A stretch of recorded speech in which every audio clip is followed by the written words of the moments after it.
Chances are you know by now that I love painting outdoors in my sketchbook. My setup here is the Slate Mini from Etcher Lab. So let's pack up the painting bag, throw on a jacket, and buckle it all in. 'Cause we're headed all the way to London.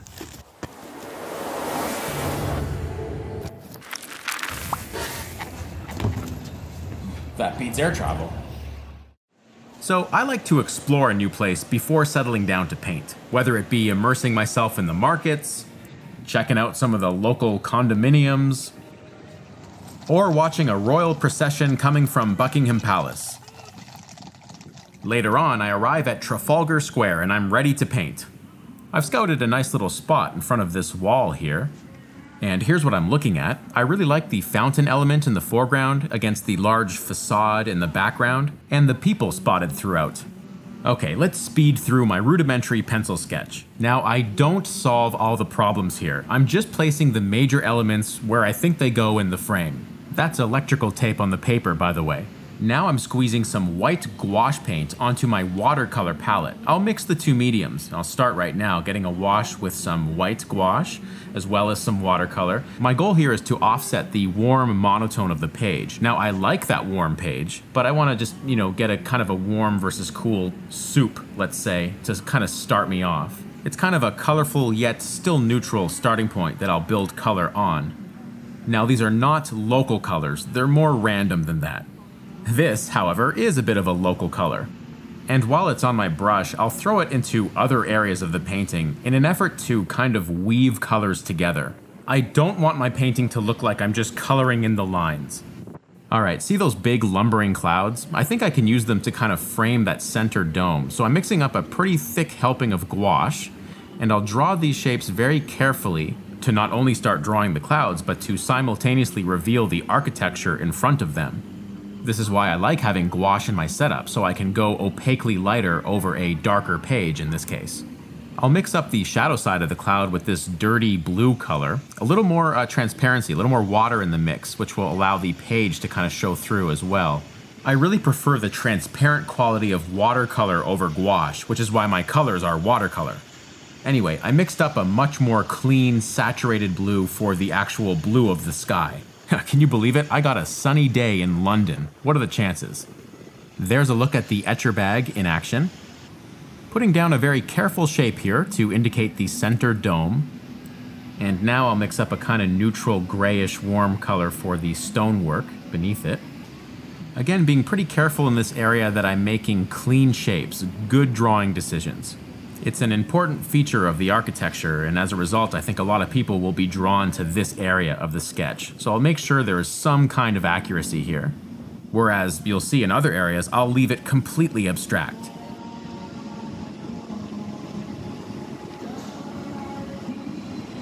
I'm just enjoying that guy playing live music while I sketch, one of the many perks of painting outdoors. Alright, I'm mixing up a pretty dark value here, and it's a very warm color. And I'll use that to reveal, by virtue of the shadows, I'll reveal the columns. Just kind of blob those in for now. And while I'm working with a dark value, I'll see where else I can use it. And here I'm working pretty carefully to get the rest of the columns in, but I'm kind of walking this tightrope. I don't want the same column shape repeated like 8 times, or however many columns there are there. I want to play a little game with the audience. The audience will be smart enough to fill in the fact that those are columns. So as a painter, I kind of want to be one step ahead of that and do it in a way that is a little bit unpredictable.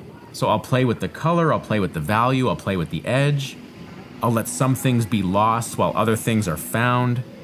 Now this is purely an aesthetic choice. Of course, you don't have to paint it this way. Again, for me, it's like a little game where I know what the viewer expects, so I try and not give it to them exactly how they think they're gonna get it. And this is nothing I invented. A lot of my favorite painters do that as well. And I find that kind of work just a joy to look at. In case you're wondering, I'm not holding the bag with my hands. The weight is distributed evenly around my neck. It's nice because I can just focus on holding the brush and holding my palette. It's almost like a manual easel, and it's not too heavy either, so it's not like my neck is all sore when I'm finished with a painting. Over the years, I have amassed quite a few outdoor painting setups, and I'll show you a whole different one the next time I make an outdoor painting video. Anyway, back to the painting. I just put in the water where the fountain is spilling into, and I used a pretty rich blue, a little bit more rich in saturation than it actually was in real life. I think it'll be nice to echo that sky blue and bring that color down into other areas of the painting. Speaking of color, London, as you might know, is kind of famous for being gray. And while I want to capture London's grayness, I don't want my colors to look dead. The way you paint grays without making them look dead is to have them always moving in temperature just a little bit. A little warmer here, a little cooler there. A little bridge between the warm and cool connecting them. That process is happening almost invisibly. I'm not always talking about it, but I am always doing it. So keep it in mind as you watch me work here. Like this gray is a little bit more purple against a more orangey gray.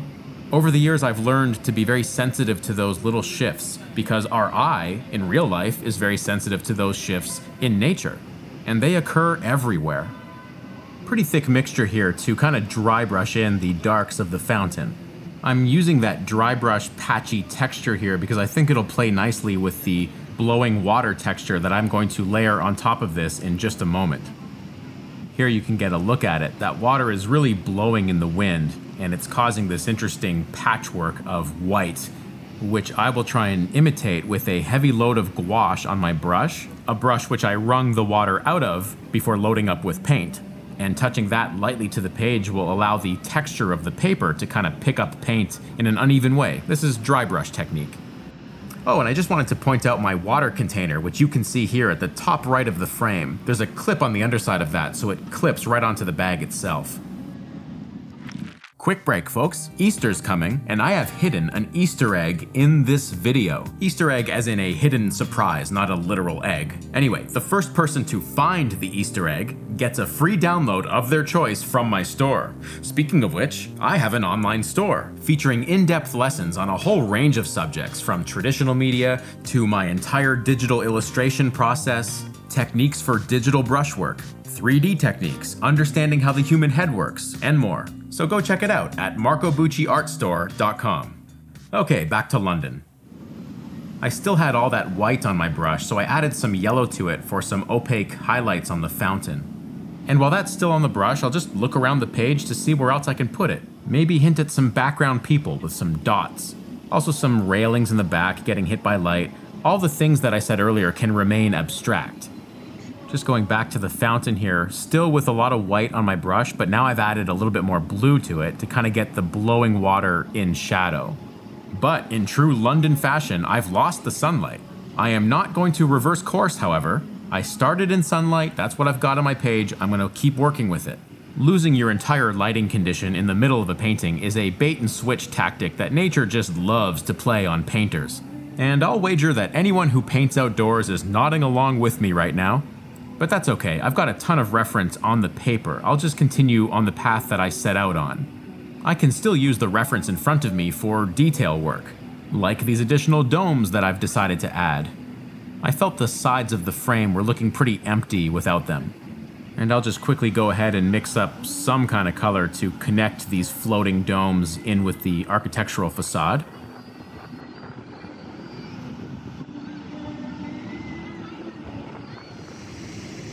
And it's about this time where I should finally start getting some people in there. That is to say, some foreground people. I've got a lot of dots and dashes in the background that don't look like people yet, but with a few kind of more recognizable human figures in the foreground that are much larger, of course, I can give the viewer the necessary context to then interpret all those dots and dashes in the background as more people.